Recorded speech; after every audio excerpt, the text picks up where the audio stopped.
Friends, आज का हमारा टॉपिक है पीपल एज रिसोर्स। तो पीपल एज रिसोर्स का क्या मीनिंग होता है? पीपल एज रिसोर्स यानी हम लोग पीपल को रिसोर्स की तरह यूज़ करते हैं। जैसे ह्यूमन रिसोर्स सुने हैं, नेचुरल रिसोर्स और ह्यूमन रिसोर्स। तो ह्यूमन रिसोर्स यानी पीपल एज रिसोर्स, पीपल को रिसोर्स की तरह, या ह्यूमन कैपिटल यानी ह्यूमन को पूंजी की तरह यूज़ करना।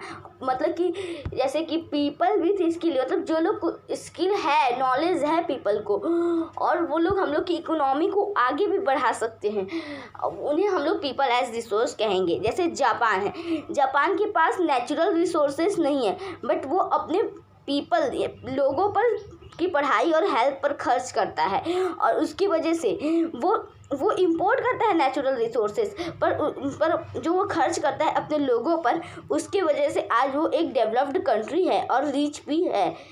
तो पीपल भी यहाँ के मेन मायने रखते हैं, पीपल भी मायने रखते हैं।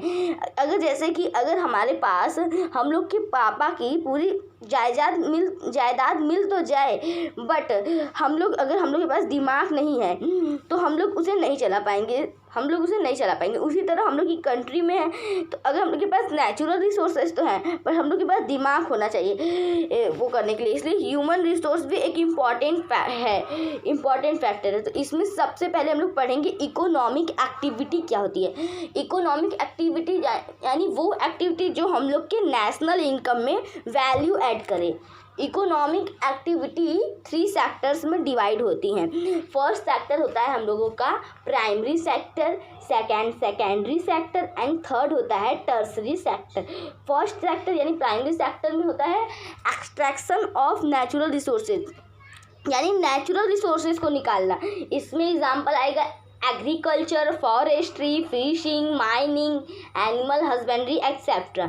और सेकेंडरी सेक्टर में यानी कि वो जो निकला है उसे मैन्युफैक्चर करना, या इसमें मेन जो होता है वो मैन्युफैक्चरिंग ही आता है, और उसे मतलब गुड्स में चेंज करना। जैसे जो रॉ मटेरियल उसे गुड्स में चेंज करना, उसे कहेंगे सेकेंडरी सेक्टर में। और टर्सरी सेक्टर उसे ट्रेड में लाना, मतलब उसे बाजार में लाना। जैसे इसमें एग्जांपल ही आ जाएगा trade, transport, education, health, tourism, transport etcetera हम लोग का आ जाएगा। जैसे मैं एक एग्जांपल समझाती हूँ कि एक किसान जो है उसने गेहूँ पैदा किया, वो प्राइमरी सेक्टर में है, और फिर वो गेहूँ आटे में चेंज हुआ गेहूं के, तो वो सेकेंडरी सेक्टर में है। और जो टर्सरी सेक्टर में उसे बाजार में लाया गया तो उसे टर्सरी सेक्टर में लाया जाएगा।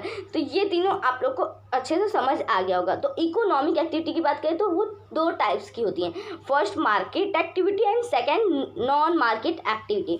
और मार्केट एक्टिविटी में हमारा क्या होता है, जो नेशनल इनकम में वैल्यू ऐड करे। और ये देखिए मार्केट एक्टिविटी प्रॉफिट और सैलरी के लिए ही की जाती है, और इसके एग्जांपल में कोई भी चीज़ ले लीजिए, जैसे फार्मिंग, बिजनेस, गवर्नमेंट जॉब,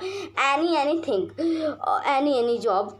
और नॉन मार्केट एक्टिविटी में डज नॉट, मतलब ये कोई वैल्यू नहीं ऐड करती हम लोग के नेशनल इनकम में, ये खुद के लिए की जाती है, खुद के लिए।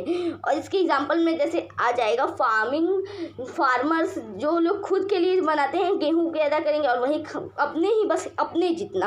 और हम लोग की मदर हो जाएंगी हाउसवाइफ, मम्मी लोग हम लोग के लिए इतना करती है, बट हम लोग रिटर्न में उन्हें कुछ नहीं देते। जबकि अगर वो लोग कहीं और जाके काम करती हैं तो उन्हें इसके पैसे मिल जाते। और क्वालिटी ऑफ पीपल, हम लोग के एनसीईआरटी की बुक में क्वालिटी ऑफ पीपल 2 चीज़ पर डिपेंड है, एजुकेशन एंड हेल्थ। तो फर्स्ट फैक्टर हम लोग का एजुकेशन। तो एजुकेशन में कैसे, तो 2 एग्जाम्पल ले लीजिए, 2 बॉयज़ का एग्जाम्पल लीजिए। एक बॉयज़ पढ़ने में बहुत मन लगाता है और एक बिल्कुल भी नहीं पढ़ता। और बड़े होके जो पढ़ने में मन लगाता है तो वही बॉय कुछ बन पाएगा, जो सेकंड बॉय वो कुछ नहीं बन पाएगा। इसलिए एजुकेशन भी हम लोग के इकोनॉमी को ग्रोथ कराने के लिए बहुत मायने रखती है। तो इस पे गवर्नमेंट का क्या इफर्ट है, तो हम लोग की गवर्नमेंट ने सर्व शिक्षा अभियान शुरू किया, यानी कि एजुकेशन टू ऑल, यानी सबको शिक्षा मिलेगी। इसमें 6 से 14 ईयर्स के बच्चों को फ्री एजुकेशन दिया जाएगा। जैसे प्राइमरी स्कूल्स खोले गए हैं, और हम लोग की गवर्नमेंट ने mid day meal scheme scheme शुरुआत की, जिससे कि बच्चे डेली स्कूल और उनकी हेल्थ भी अच्छी रहे। और गवर्नमेंट ने 11th ईयर प्लान में हायर एजुकेशन पे भी ध्यान दिया, जिसके तहत गवर्नमेंट ने कॉलेजेस और यूनिवर्सिटीज़ खुलवाई और नवोदय विद्यालय सभी डिस्ट्रिक्ट में खुलवाई गई और इसमें गर्ल्स पे ज़्यादा फोकस किया गया। और हम लोग का 1951 के समय में हम लोग का जो एक्सपेंडिचर था एजुकेशन पे वो 0.64% था, उसे बढ़ाकर 2014 में 3.3% कर दिया गया।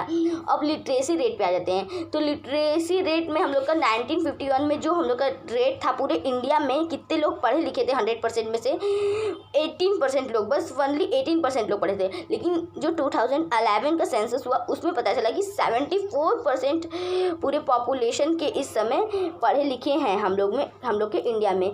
और मेल्स जो होते हैं वो फीमेल्स के मुकाबले 16.6% ज़्यादा पढ़े लिखे हैं इस सब। और अर्बन एरियाज़ के लोग रूरल एरियाज़ के मुकाबले 16.1% ज़्यादा पढ़े लिखे हैं। और स्टेट्स में बात की जाए तो केरला सबसे ज़्यादा एजुकेटेड लिटरेसी रेट में सबसे आगे है, 94% है। और जबकि सबसे कम हम लोग का बिहार है, जहाँ पे 63% ही है बस literacy rate.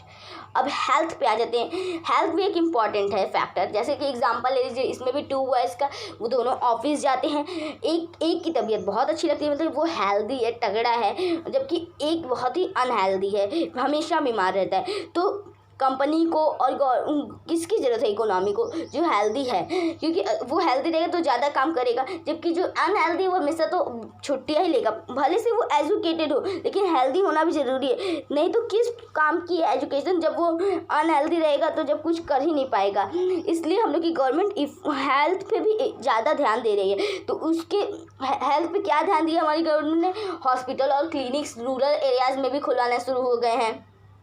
Free health checkups और कैंपेन्स हो रहे हैं और मेडिकल कॉलेजेस भी खुल रहे हैं, जिससे कि बच्चे आके वहाँ पढ़ें।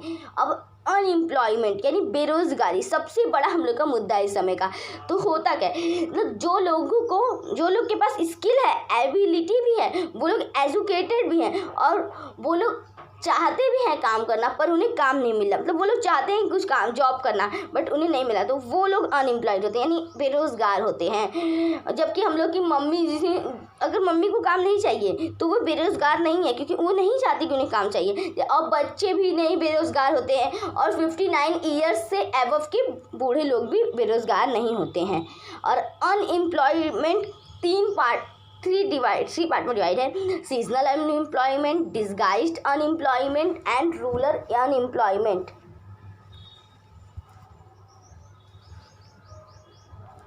तो सीजनल अनएम्प्लॉयमेंट में हम लोग का क्या होता है, वो रूरल एरियाज़ में होता है। सीजनल अनएम्प्लॉयमेंट रूरल एरियाज़ में होता है। इसमें 2-3 महीने ये लोग बेरोज़गार रहते हैं।